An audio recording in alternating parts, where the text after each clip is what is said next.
God morning, guys. It's May 3rd. God calling kill self now. That sounds violent. And got it even tied useless activity. Dang, this is something that we all got to hear. I already know about it.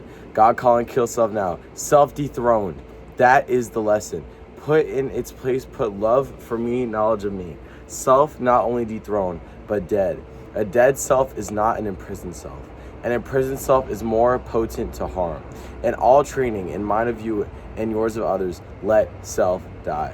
Guys, if we constantly put ourselves in a way we're stunting everyone's growth around us and most importantly, our own, because we can't help others if we're not helping ourselves. But for each blow to the life of self that you must at the same time embrace and hold fast the new life with me. And now I can make more clear to you what I would say about forgiveness of injuries. It is one of my commands that as you seek my forgiveness, so you must forgive. Why are people so afraid of change if God always has a better outcome for you? If God always has a better path for you than the one you're currently on now? Why are people so afraid of letting their old self die for a new one to take place that is harnessed and forged in God, right? You may seek my forgiveness, so you must forgive. It is one of my commandments that as you seek my forgiveness, so you must forgive. The only way for us to truly become Christ-like and to truly gain God's ultimate blessing, right? All of God's gifts and powers that he has for us, we must learn to forgive ourselves. But what you do not see is that you, the self in you, can never forgive injuries. The very thought of that means self in the foreground. Then the injury, instead of appearing less, appears greater. So what God's saying here is that when we are thinking about curing ourselves because of our own weaknesses, right, that in and of itself is selfish, which is crazy to say. We're going to read that one more time. But what you do not see is that you, the self in you, can never forgive injuries, right, harm to yourself. The very thought of them means self in the foreground, then the injury. Instead of appearing less, appears greater. So yourself is going to appear greater the more that you try to appear yourself, because that is inherently selfish. Let's see what he has to say about that.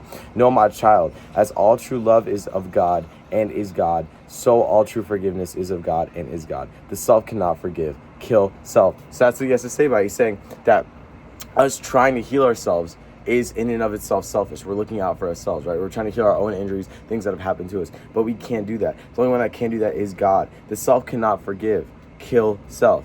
If our self is holding us back, if our self is stuck in old ways, if our self is not as intelligent as we can be, as successful as we can be, as godly as we can be, and even then our self cannot heal those things and make ourselves better, why are we so stuck on ourselves? Why can't we kill ourselves? It says, no, my children, as all true love is of God and is God, so all true forgiveness is of God and is God. Only God can truly forgive. Only God can truly hand that love to you through the grace of himself, right? Cease trying to forgive those who fretted or wronged. Flip page. You. It is a mistake to think about it. Aim at killing the self now in your daily life, and then and not until then, you will find there is nothing that even remembers injury, because the only one injured, the self, is dead. So if you were able to take that part of yourself, if you're just able to take yourself that is affected by people's words, that's affected by harm, it has been injured in the past, has trauma, has any of these things, if you're able to take that and kill it, then those things will no longer apply to you. It will no longer affect you. It's crazy. It's like that. It's like the D option, like all the above, right? Like you're not picking one option, you're just ending the whole thing. You're cutting it all off. It's like a severed limb, right? Your limb gets infected with something, you got to cut it off to maintain the source, right? We have to cut off ourselves to maintain who we are, to maintain our body, to maintain our relationship with God. As long as it recurs to your mind, you deceive yourself if you think it forgiven. As long as it occurs in your mind, as long as any hurt, trauma, pain, experience occurs in your mind, that is you inherently reveling in it, right? That's you deceiving yourself into thinking it's forgiven, but it's still in your mind. If someone wrongs you, right, and you're like, oh, I forgive them, but it's something that's constantly replaying in your head, that you're constantly thinking about, that's not true forgiveness, because that's you trying to forgive with only yourself. Only God can truly do that. So let's read that line above it one more time. It is a mistake to think about it. Aim at killing the self now in your daily life, and then and not until then, you will find there's nothing that even remembers injury, because the only one injured, the self, is dead. And what it's talking about is cease trying to forgive those who fretted or wronged you, right? There's no point in doing it. You can only tackle it with God and with God's love, with God's grace. God even tied useless activity. Preparation time is so neglected by my followers. Consequently, there's a lack of power and work of me. To alter the laws of a country is no real remedy for ill.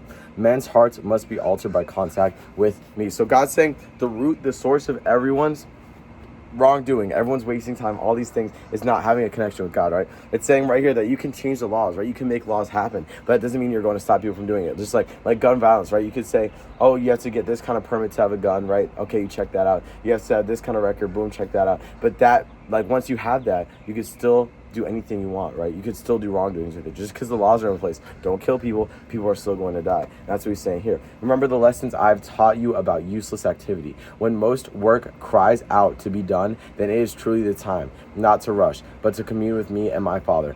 When you are crying out for God, right? When you need help in your life, we all do, right? Even if it's what we just talked about, killing yourself, right? To fully revel in the Lord and fully be one with God again. You can only call out to God. That's the only person that can really help you. You can't help yourself. You're going to waste so much life force, so much energy, and it's just going to be such useless activity. That's what it's talking about, to try to do these things by yourself. Never feel strong in yourself. That's the next line.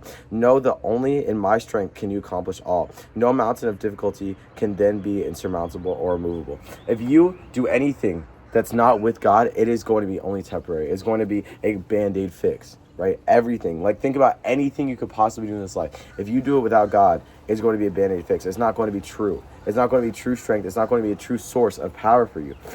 Never feel strong in yourself. Know that only in my strength can you accomplish all. No mountain of difficulty can then be insurmountable or immovable. That's because if we do things by ourselves, if we feel strong in ourselves, that's relying on the self. And we just talked about why that's no bueno, why we can't do that, why that's bad, and why God is the ultimate path forward for literally everything. I love you guys so much. That is May 3rd. With that, I will say amen.